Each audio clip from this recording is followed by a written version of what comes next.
What is up, guys? Jake from OneHive here with the next Coffee and Clash video. As always, please leave me comments and questions in the comment section for future videos.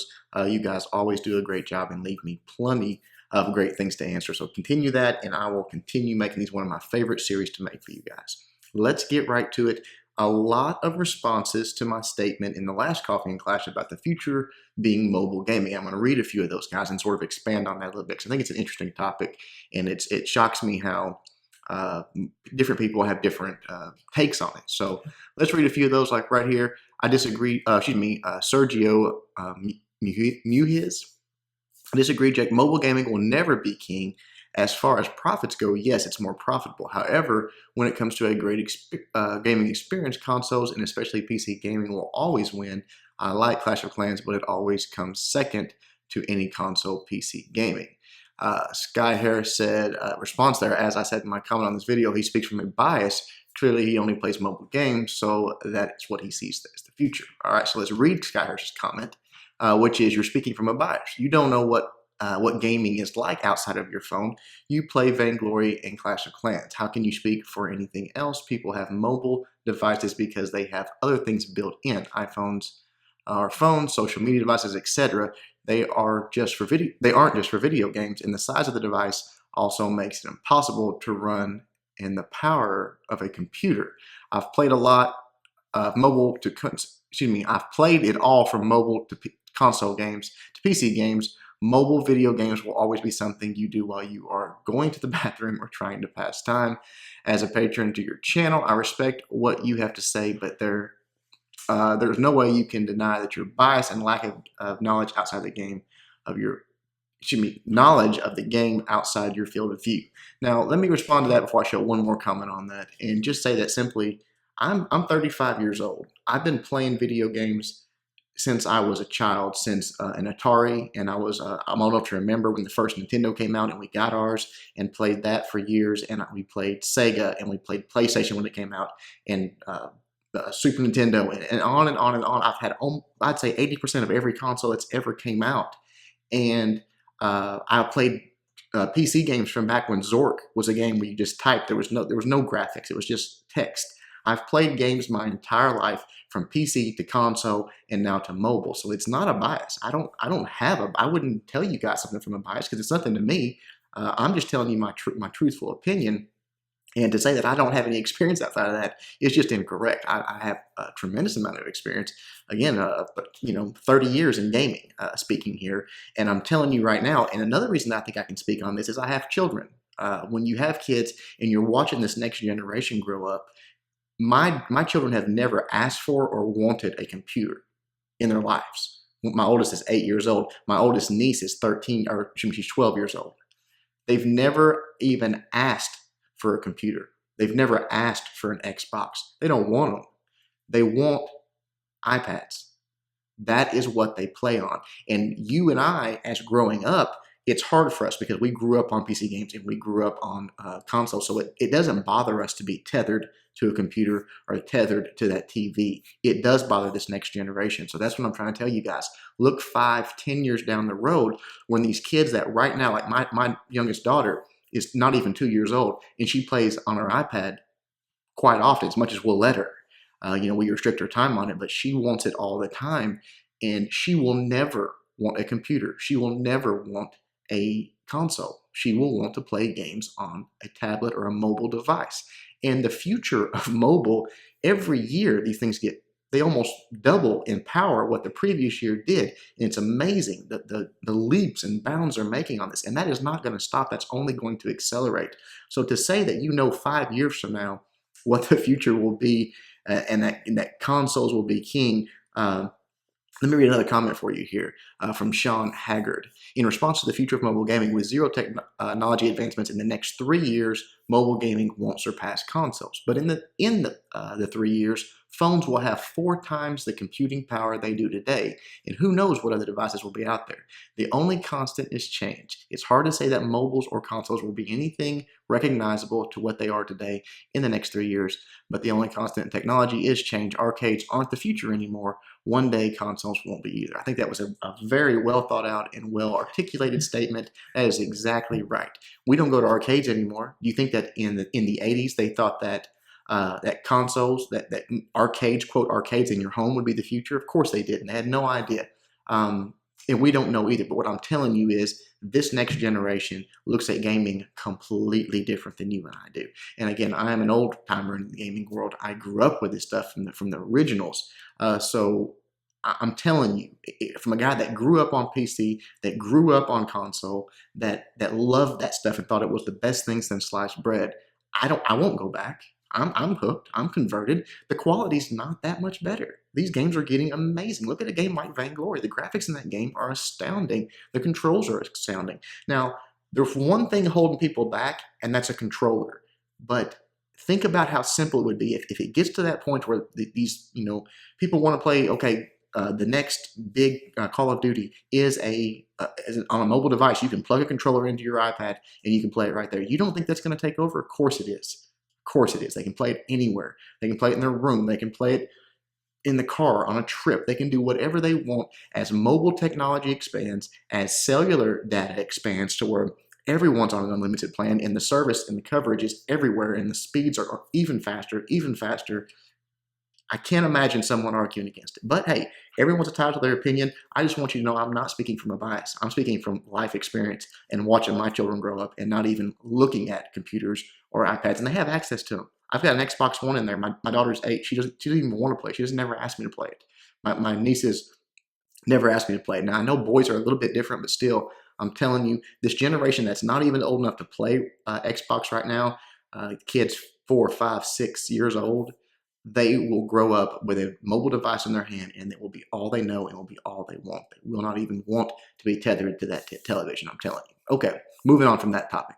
I think it's an interesting topic, though, and I do respect all opinions, so I think that was definitely worth spending some time on. Scene 02, Coffee and Clash. Were you serious when you said it would be beneficial to go from a almost max Town Hall 9 to Town Hall 11 for the Warden because I'm getting close to max Town Hall 9 status and wondering if it would be beneficial to me. My clan is not involved in range wars. I was absolutely serious. There's no downside to it, man.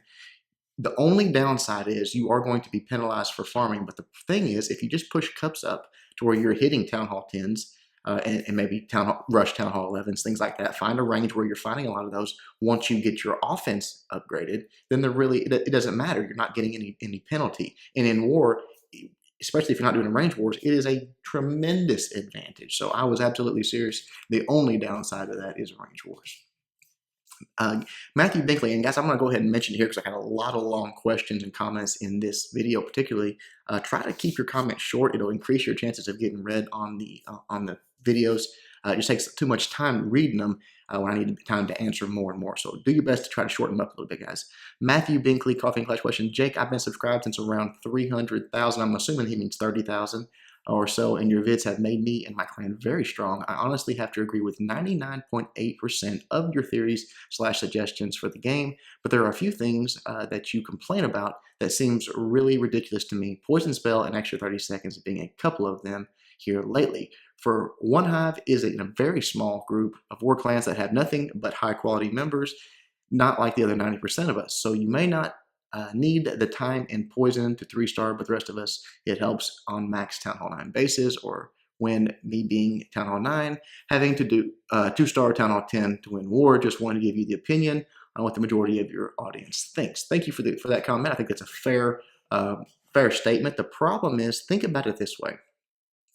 And then maybe one more question on that one too. Errol, I always mess these up, and I did mess up that name last time. It was completely, I try to read them, I try to sound them out. It just doesn't click in my head when you guys don't put spaces in between words. Hey Jake, Coffee and Clash question. If you remove the poison spell in 30 seconds, do you expect the number of 3-stars in OneHive to drastically reduce? I'm a Town Hall 9 without poison. I can't survive, man. Yes, the number would reduce, but that is what we want. I think people misunderstand. misinterpret what we want.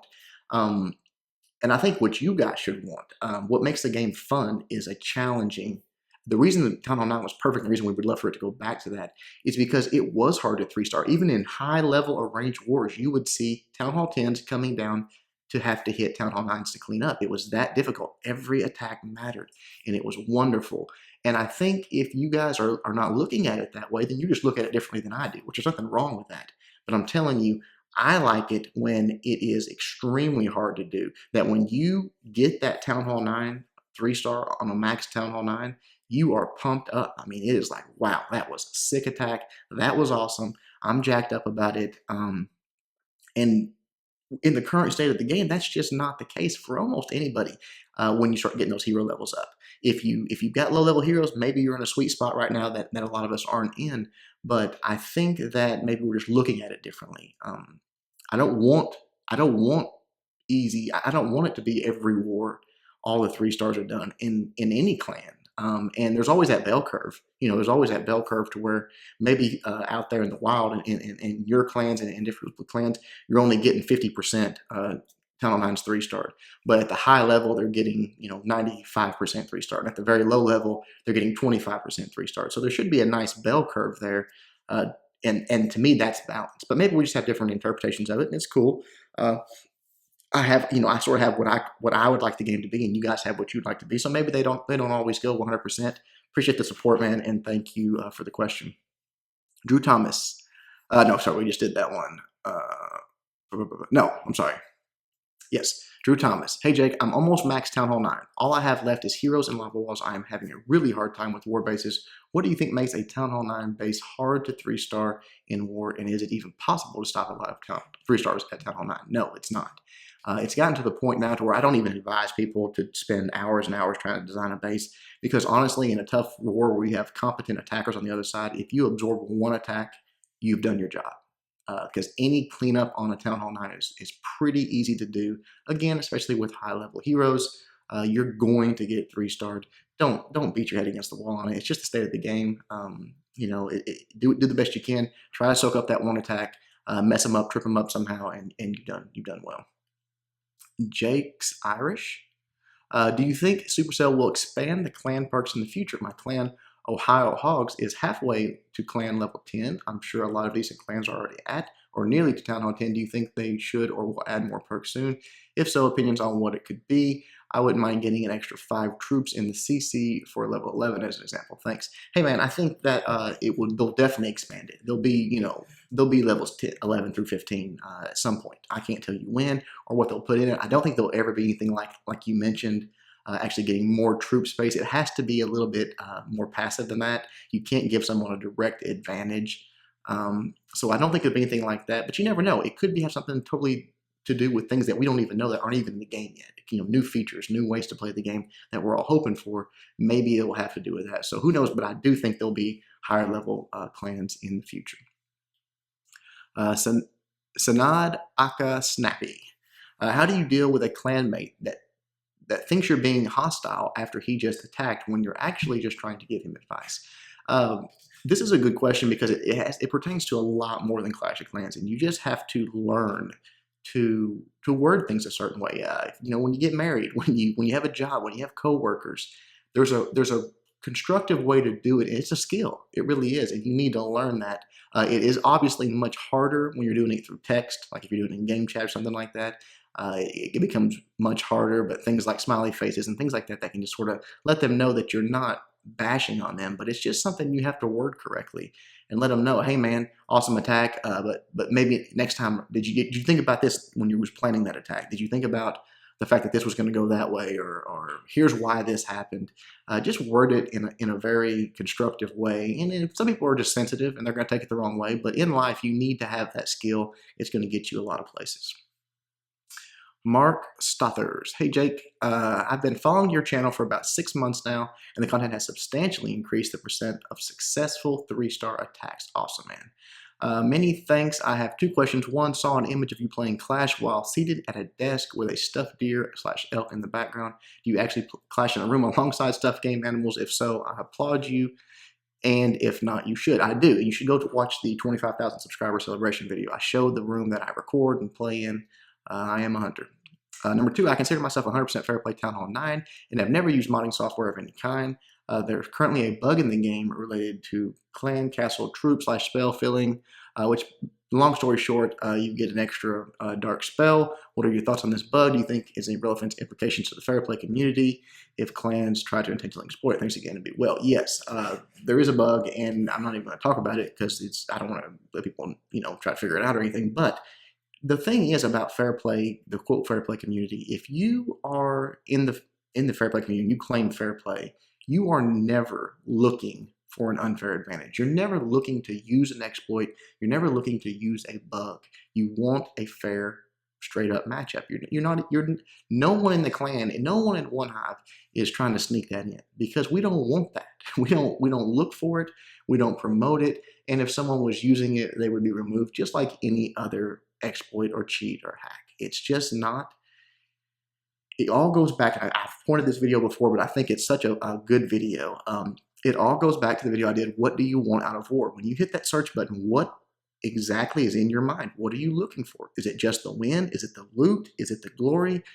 Or is it the competition? And if you answer anything besides the competition, then you might consider something like that. If your answer is, I'm looking for a great competitive matchup where it comes down to the wire, every attack counts, and it's a tough, fair war, then that never is going to be considered on either side if both clans have that philosophy. So that's my thought on that.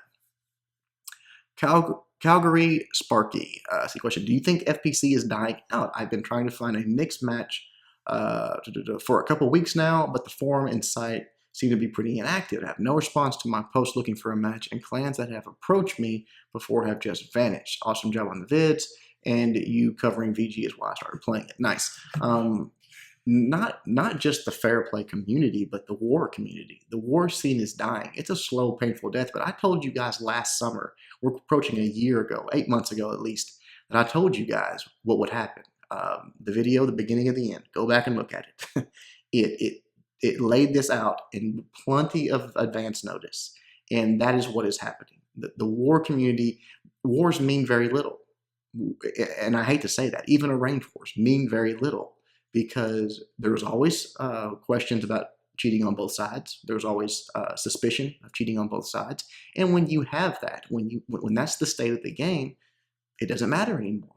Win, lose, how can it possibly matter? And I foretold this was coming. I told you guys what would happen if something wasn't done, and I gave it to the end of 2015. Well, obviously that's came and gone, and it's happening. It's slow, but it's steady. And not just in the fair play community, it's happening in the modding community. You see big clans like Black Lodge that are just no more. They're gone. That were top of the world modding clans at one time. It's just a game that allows it cannot survive. And this one's no exception to the rule. So it's not just the FPC, man. It's everywhere. Donovan Ninzal. Hey, Jake. Hey, it's me, Jake, a longtime sub who began watching your videos in January of 2015. Awesome, man. Over a year subscriber. That's pretty cool. And since have been sucking less in war. If another mobile game company were to come up to you and ask you to be one of their main advisors to create a game around the war concept found in Clash of Clans, but in return, quit Clash and its YouTube content, would you keep up the great work? Great question. It's an interesting question. I don't know. How do you know what you would do in a situation until you get put in a situation? And I think that's a tough one, because it would obviously depend on a lot of factors: how much faith I had in the company, the people that were running it, what kind of game they were actually going to produce, how much of my suggestions were going to get, taken seriously or, directly input into the game. Money would come into play. There's a million things that you'd have to think about in that. But in the perfect storm, sure, why not? If someone's going to come along and take all the great things about Clash and improve all the things that are horrible about Clash, then yeah, I would be on something like that, especially if the money was right. Captain R.O. What's up, Jake? I've been making my transition out of the Go Wipe rut thanks to your vids. Awesome. Good for you, man. Really, really proud of you. Just wondering what you would recommend to keep from being nervous before a major war attack. What do you do from letting your nerves screw up your attack? I have been practicing Goho a lot lately and been getting 3 stars against decent Town Hall 9s in multiplayer, but when it came to my big attack in war, I messed it up. I got 1 star due to forgetting to place a jump spell. Damn nerves. Keep up your awesome content, bro. You're greatly appreciated. Well, awesome, man. I'm so proud of you for making that leap. And my advice would be this: it's just going to come naturally. The more you do it, the more you go watch the video, "The Fog of War." I think that will ring true to you. But the more you do it, the easier it's going to get, the more relaxed you're going to be. But some things that you can actually do to try to help is a few things. One, getting a routine. Try to attack in the same place. If it's a big important attack in the same place. Get in a comfortable position. I rub my hands together. Maybe do some deep breaths. Maybe drink a beer if you're of age before you do it. Something just to relax you down in a quiet place where you're not going to be distracted. There's not going to be anything going on, and just do that each time. And I think you're going to have better success. But also, again, it just comes with experience.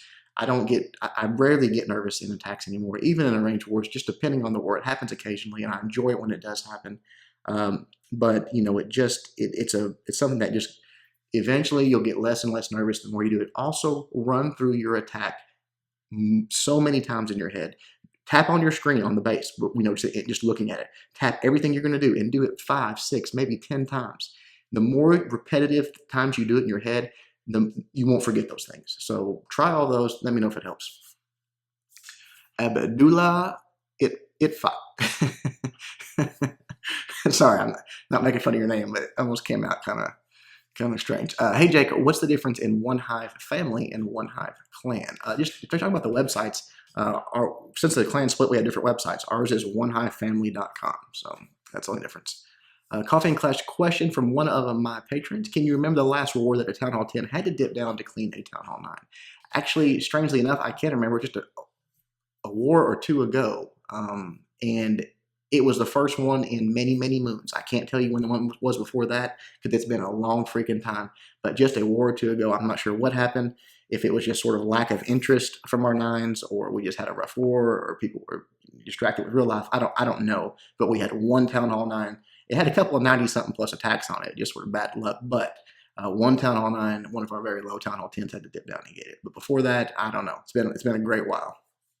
And the last one is from Jer Flores, however you say that. Hey, Jake, can you make a general guide video on Govaho for Town Hall 9s? Man, I think a lot of people, and I forget that maybe, new viewers and stuff, but I have all of that stuff in a separated playlist. Go to the attack strategy playlist, and all of that stuff is there. It's been there for a long time. Good, solid strategy guides, breaking it down, why it works, how it works, and what kind of basis to use it on. So there you go, buddy. All right, guys, nice long Coffee and Clash video. A lot of good questions, a lot of good discussion. I love it. You guys are awesome. Hope you enjoyed it. Until next time, Jake from OneHive, doing my best to help you guys suck less.